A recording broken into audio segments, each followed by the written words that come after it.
Développer des relations authentiques avec les membres de son équipe. Comment est-ce possible? Pour répondre à cette question, nous avons d'abord besoin de mieux cerner le concept d'authenticité.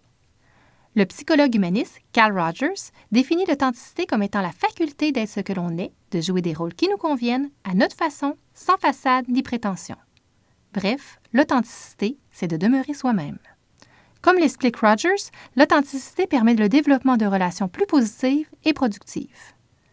Plus spécifiquement, l'authenticité facilite la compréhension empathique de l'autre et la considération positive inconditionnelle, ce qui favorise la réciprocité dans la relation. La capacité à établir des relations où chacun peut être authentique détermine non seulement la capacité des personnes à travailler ensemble efficacement, mais aussi leur propension à exploiter leur potentiel respectif. Afin d'expliquer pourquoi le niveau d'authenticité varie d'une relation à l'autre, la professeure Amada Hinojosa et ses collaborateurs ont développé une typologie qui permet de prédire le degré d'authenticité d'une relation à partir des styles d'attachement du supérieur et du subordonné. Le supérieur constitue une figure d'attachement par sa capacité à procurer à ses subordonnés du soutien en cas de besoin.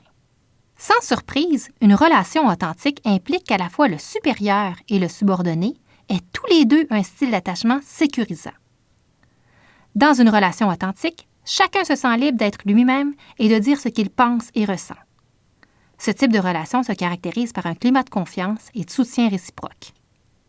À partir du moment où l'une des deux parties, le supérieur ou le subordonné, ne présente pas un style d'attachement sécurisant, la relation ne peut pas être pleinement authentique. Dans le cas où l'une des parties a un style d'attachement ambivalent et l'autre un style d'attachement sécurisant ou ambivalent, la relation est dite pseudo-authentique. Bien que les personnes ayant un style d'attachement ambivalent soient généralement enclines à rechercher la proximité et à se confier, elles décodent mal les besoins de l'autre, ce qui nuit à la qualité de la communication. Ainsi, dans le cas où le supérieur ou le subordonné présente un style d'attachement ambivalent, la relation peut sembler authentique à prime abord sans l'être vraiment, compte tenu du manque de réciprocité dans la relation. Par ailleurs, une relation supérieure-subordonnée impliquant une personne avec un style d'attachement évitant et une personne avec un style d'attachement sécurisant peut être qualifiée de non authentique. Les personnes présentant un style d'attachement évitant ont tendance à maintenir les autres à distance et à bloquer toute tentative d'établir une communication authentique. La probabilité qu'une relation pseudo-authentique ou non authentique puisse devenir authentique est plus élevée lorsque le supérieur présente un style d'attachement sécurisant. Le pouvoir que lui procure son rôle lui donne d'ailleurs la marge de manœuvre nécessaire pour initier certaines interventions visant à rehausser le niveau d'authenticité de la relation. Lorsqu'une des parties a un style d'attachement évitant et l'autre un style d'attachement ambivalent, la relation est anti-authentique. Ce type de relation est la moins fonctionnelle de toutes, car chaque partie utilise des approches opposées. L'un recherche la proximité, alors que l'autre la fuit. Lorsque c'est le supérieur immédiat qui présente un style d'attachement évitant, la situation est particulièrement problématique. Celui-ci étant susceptible de profiter de la vulnérabilité de l'autre pour accroître son pouvoir. Il y a peu de chances que ce type de relation puisse un jour devenir authentique, ce qui, à terme, risque de nuire à la performance de l'équipe. En dernier lieu, il y a le cas de l'absence totale d'authenticité, la vacuité. C'est le cas d'une relation entre un supérieur et un subordonné qui présenteraient tous deux un style d'attachement évitant. Dans ce cas, chacune des parties a tendance à garder ses distances et est peu encline à communiquer de façon transparente. Les deux parties se montrent suspicieuses et méfiantes l'une envers l'autre. Comme dans le cas de la relation anti-authentique, il y a peu de chances que la relation entre deux personnes dont le style d'attachement est évitant puisse devenir authentique, à moins que chacune des parties décide d'entreprendre un travail sur lui-même. Ainsi, les relations qui ont le plus de chances de devenir authentiques, si elles ne le sont pas à l'origine, sont les relations pseudo-authentiques et non authentiques. Cette transformation sera plus susceptible de se réaliser lorsque le supérieur immédiat présente un style d'attachement sécurisant.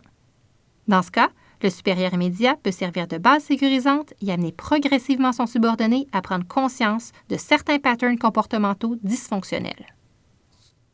Dans le cas où le subordonné présente un style d'attachement ambivalent, le cadre gagne à aider son subordonné à prendre graduellement confiance en ses capacités. Il peut lui déléguer progressivement certaines responsabilités et l'encourager à prendre des initiatives, tout en demeurant disponible pour lui transmettre du feedback et répondre à ses inquiétudes. Une personne qui a un style d'attachement ambivalent a besoin de sentir que son supérieur le soutient et apprécie son travail. En soulignant les bons coups de l'employé et ses initiatives, le cadre aide son subordonné à prendre conscience de sa valeur personnelle et diminue son anxiété d'abandon.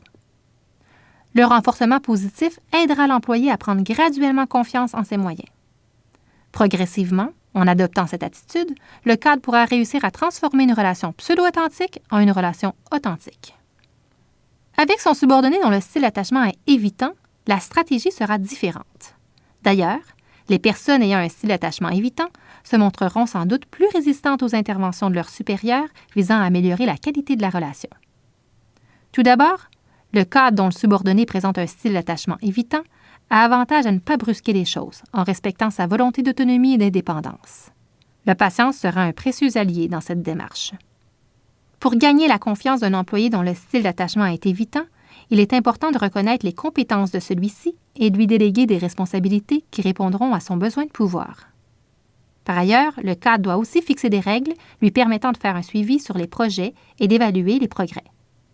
À la longue, la cohérence de l'intervention pourrait accroître le degré d'authenticité de la relation et éventuellement faire passer la relation de non authentique à authentique.